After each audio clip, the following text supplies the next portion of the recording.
चुनावी समर का बिगुल बज चुका है। विपक्षी पार्टियां सरकार के विरुद्ध अविश्वास प्रस्ताव लेके आ चुकी हैं।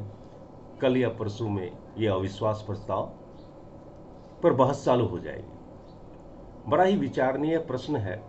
खासकर आज जो मैं बातचीत करने बैठा हूं वो अविश्वास प्रस्ताव पर और साथ ही साथ सुप्रीम कोर्ट की जो विगत 1 सालों में या 6 महीनों में जो गतिविधियां रही हैं, जो निर्णय आए हैं, जिस हिसाब से उन्होंने कुछ वर्गों को, कुछ लोगों को सपोर्ट किया है सरकार के विरुद्ध, उनका चरित्र साफ उजागर होता हुआ दिखता है।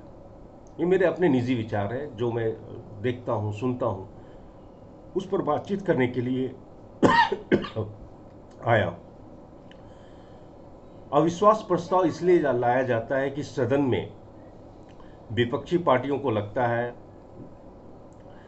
मेंबर्स को लगता है कि सरकार अपना विश्वास खो चुकी है, उनके पास संख्या बल नहीं है।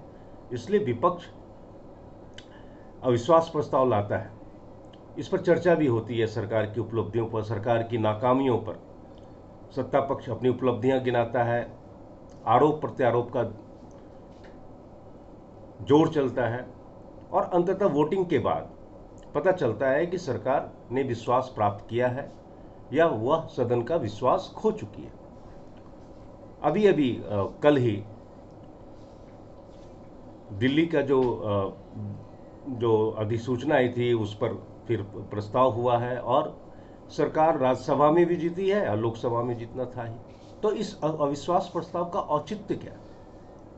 अधीर रंजन चौधरी ने कहा कि हम इसलिए अविश्वास प्रस्ताव ला रहे हैं ताकि प्रधानमंत्री जी आके बोलें। हर एक बात में प्रधानमंत्री जी बोले, छोटी सी छोटी बात भी होती है प्रधानमंत्री जी बोले। अरे क्यों बोलेंगे भाई? उनकी कार्यशैली से उनके पास मंत्रियों का पूरा समूह है। हर एक मंत्री अपने विभागों की जिम्मेदारी से वंचित नहीं हो सकता। जब गृह मंत्री खुद मणिपुर मामले में बोलने के लिए राजी हैं तो फिर प्रधानमंत्री से ही क्यों बुलवाया जाए? और ये विपक्ष को बहुत ही उल्टा जाने वाला है, जहां तक मेरा मानना है। मणिपुर की घटना जो अभी हुई बहुत ही दुखद है। महिलाओं के साथ जो बर्बरतापूर्ण व्यवहार किया गया बहुत ही दुखद है। इसे कोई स्वीकार नहीं कर सकता।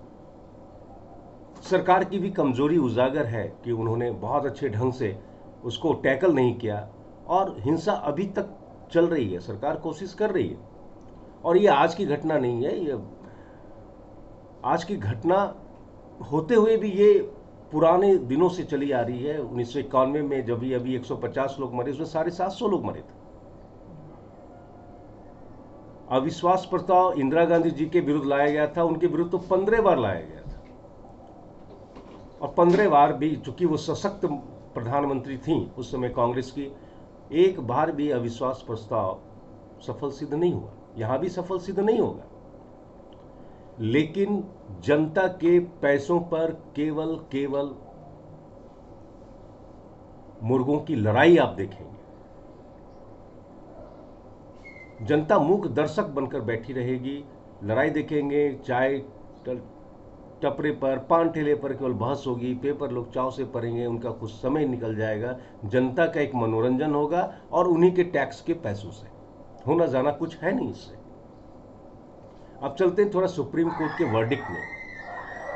मणिपुर हिंसा से संबंधित उन्होंने सुनवाई टाल दी मई महीने में कि जब ग्रीष्मकाल का छुट्टियां समाप्त होगी तब करेंगे, और तीस्ता शीतलवार की जमानत के लिए रात में बैठ के वो जमानत दे रहे हैं।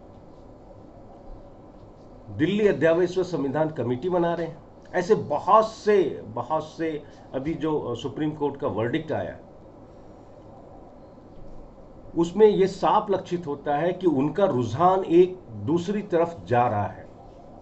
मेरा एक प्रश्न है, जब जितनी भी विधायिका हैं, कार्यपालिका है, उन पर अगर सरकार का नियंत्रण होता है और इनडायरेक्ट रूप से लोगों का नियंत्रण होता है, सुप्रीम कोर्ट में जो भी जज रहते हैं उन पर नियंत्रण नहीं होता है। वो ऑब्वियसली सबूतों के आधार पर फैसला देते हैं, लेकिन जरा आप सोचिए सबूतों के आधार पर फैसले लेने में कितनी देर लगती है। एक छोटा सा केस भी सालों साल, 20 साल, 30 साल तक चलता है और सुप्रीम कोर्ट को कोई सुध नहीं है। और रात के 12 बजे वो एक जमानत देने के लिए वो अपनी जजों की कमेटी बैठाते हैं। क्या ये विचित्र नहीं लगता? क्या छोटे छोटे केस जो आदमी पीसता रहता है 20 से 30 साल तक, उस पर उनको कोई सुनवाई नहीं होती? ऐसे लाखों केस पेंडिंग पड़े हुए हैं और लाखों विचाराधीन कैदी एक छोटी सी सजा में, इनको चूंकि जमानत नहीं मिल पा रही है, उस पर सुनवाई नहीं हो रही। 20 साल, 30 साल, 10 साल वो जेलों में पड़े रहते हैं, सड़े रहते हैं। क्या गरीब पीड़ित के प्रति सुप्रीम कोर्ट की कोई जिम्मेदारी नहीं है? ये सोचना चाहिए और इस पर कार्य करना चाहिए। और जनता को सभी बोलते जागरूक होना चाहिए, जागरूक होना चाहिए, लेकिन कैसे जागरूक हो? सभी सरकारें फूट डालो और राज करो के सिद्धांत पर चल रही हैं। सभी सभी सभी सभी सरकारें, चाहे वो बीजेपी हो, चाहे वो कांग्रेस हो, सपा हो, बसपा हो, राजद हो, सभी के अपने अपने जाति वर्ग, सभी के अपने अपने धर्म वर्ग से काम से पर फोकस कर रहे हैं। और ये तुष्टीकरण अल्पसंख्यकों के प्रति नहीं, बहुसंख्यक के प्रति भी हो रही है। यदि संविधान से चलना है तो हमें धर्म की, जाति की भूमिका को नकारना पड़ेगा, तभी देश प्रगति करेगा।